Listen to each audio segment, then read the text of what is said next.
Nah, ada dua. Kalau teman-teman seorang sales, seorang penjual, maka kita bisa menggunakan metode hunting atau kita bisa menggunakan metode attracting, kita bilangnya.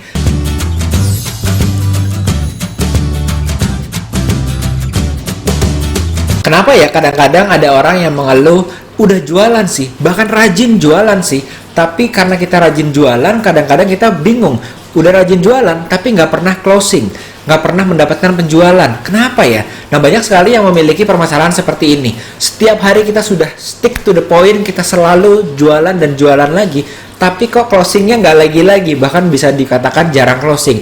Biasanya ini terjadi karena proses di awalnya, saat kita mencari leads-nya atau mencari calon pembeli kita. Kalau di dunia marketing dan di dunia penjualan, kita ada yang namanya untuk mencari leads, mencari calon pembeli.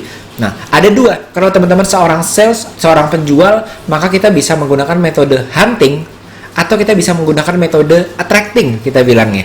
Nah, saat kita menggunakan metode hunting ini, biasanya kita keluar sana, kita mencari orang-orang yang kira-kira akan menjadi pembeli kita. Kalau kita menggunakan metode attracting, maka kita menggunakan metode-metode yang menggunakan online marketing, menggunakan marketing. Supaya apa? Supaya kita terlihat dan mereka tertarik kepada kita. Tetapi kedua-duanya ini, hunting dan juga attracting, kedua-duanya ini masih mendapatkan suspek dan belum menjadi prospek. Kenapa? Karena biasanya yang kita lakukan adalah kita hunting secara random, kita juga attracting ke semua orang. Jadi harapannya sebanyak-banyaknya orang yang kita attract, kita bisa mendapatkan penjualan lebih tinggi. Sebanyak-banyaknya orang yang kita hunting, kita akan lebih banyak mendapatkan penjualan. Tapi buktinya tidak. Kenapa? Karena dalam melakukan penjualan atau dalam melakukan marketing, sebisa mungkin kita mengetahui kira-kira siapa yang ingin kita hunting, siapa yang ingin kita attracting. Kalau kita berbicaranya udah hunting dan attracting, maka selanjutnya, tahap selanjutnya adalah kita cari tahu. Kalaupun hunting, kita harus tahu kira-kira target market kita, kira-kira orang-orang yang akan membeli produk kita itu seperti apa. Mungkin kita bisa cari mereka di grup-grup Facebook.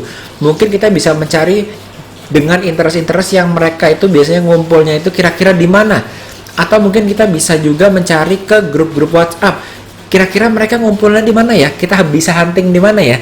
Atau mungkin mereka yang kira-kira sukanya melihat blog apa ya, forum apa ya, kita bisa masuk ke sana secara tertarget dan hunting di sana di online. Kalau kita menggunakan metode attracting atau marketing sehingga mereka nanti tertarik, maka kita harus bisa menarik orang yang spesifik juga. Kalau kita berusaha menarik semua orang, artinya kita tidak menarik orang sama sekali.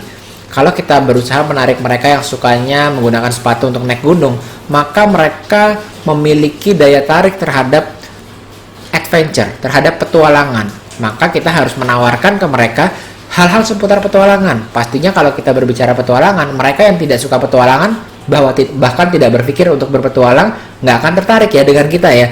Makanya kita harus menarik orang yang spesifik, sehingga memang betul-betul orang itu yang nantinya akan tertarik menjadi suspek kita, jadi belum prospek. Jadi biasanya ada leads, suspek ini orangnya yang kira-kira akan menjadi pembeli kita, baru kita naikkan levelnya menjadi prospek.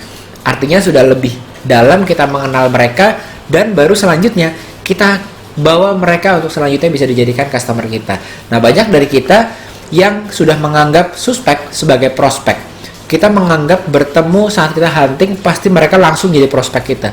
Padahal masih ada kendala-kendala, masih ada hal-hal yang kita harus pastikan mereka itu prospek. Karena tidak semua suspek itu adalah prospek. Yang kita lakukan harusnya adalah qualifying. Jadi kenapa dalam teman-teman yang ada di dunia penjualan, pasti setelah kita mencari mereka, mencari leads baru, selanjutnya kita harus qualifying.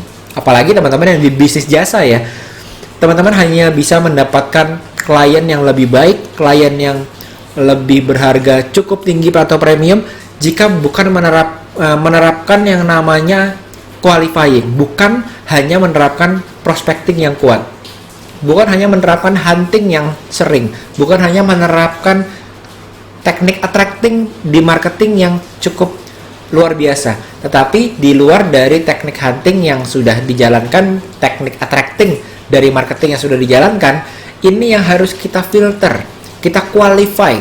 Karena bisnis jasa teman-teman, bisnis teman-teman yang menjual produk yang cukup premium, dapat memiliki klien yang premium juga, klien yang berkualitas juga, bukan karena banyaknya teman-teman keluar sana dan mencari klien, bukan karena seberapa banyak orang yang attract ke teman-teman, tetapi seberapa berkualitas proses qualifying teman-teman, memastikan bahwa orang-orang tersebut yang telah teman-teman attract, orang-orang tersebut yang telah teman-teman hunting, memang adalah calon prospek yang baik. Dan itu dicapai dengan cara qualifying. Nah, banyak dari kita yang nggak sabar ingin dapat closing.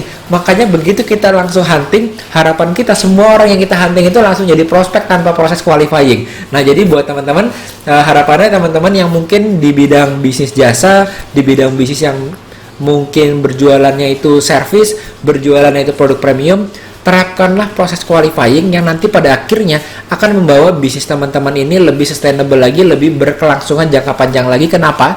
Karena saat kita menarik orang yang salah, attracting orang yang salah, kita hunting orang yang salah, biasanya yang terjadi adalah mereka akan menjadi klien kita dalam waktu yang singkat. Kenapa? Karena kita harus banting harga sehingga mereka pun membeli dengan harga murah. Kita pun nggak bisa serving mereka secara maksimal.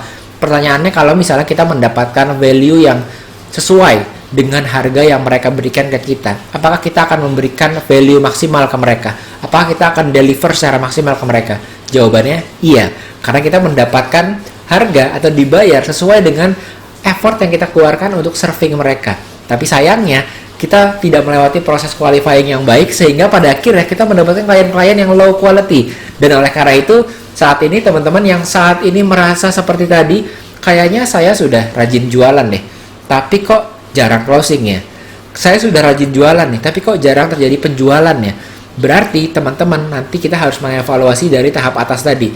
Mendapatkan leads-nya bagaimana, apakah hunting atau attracting, lalu selanjutnya, sudahkah kita menerapkan proses qualifying yang baik, baru kita bawa ke proses presentasi atau kita tawarkan apa yang menjadi jasa kita tersebut. Oke teman-teman, jadi sampai sini dulu video kita yang kali ini. Semoga video ini dapat mengingatkan kita atau membantu kita paling enggak untuk flashback lagi, kira-kira proses selling yang tepat itu step by stepnya seperti apa, dan kalau bisa diukur step by stepnya. Jadi kita memiliki benar-benar angka yang jelas, standar yang jelas, rasio-rasio dari berbagai tahap tersebut, dan itu bisa meningkatkan nantinya proses closing kita, proses penjualan kita, dan memastikan bahwa pada akhirnya effort kita dalam prospecting itu bisa berakhir sampai closing. Oke teman-teman, jadi sampai sini dulu video kita kali ini. Sampai jumpa lagi di video selanjutnya bersama saya Yosef Abbas dari Sekolah Bisnis. Sampai jumpa di video selanjutnya. Dadah!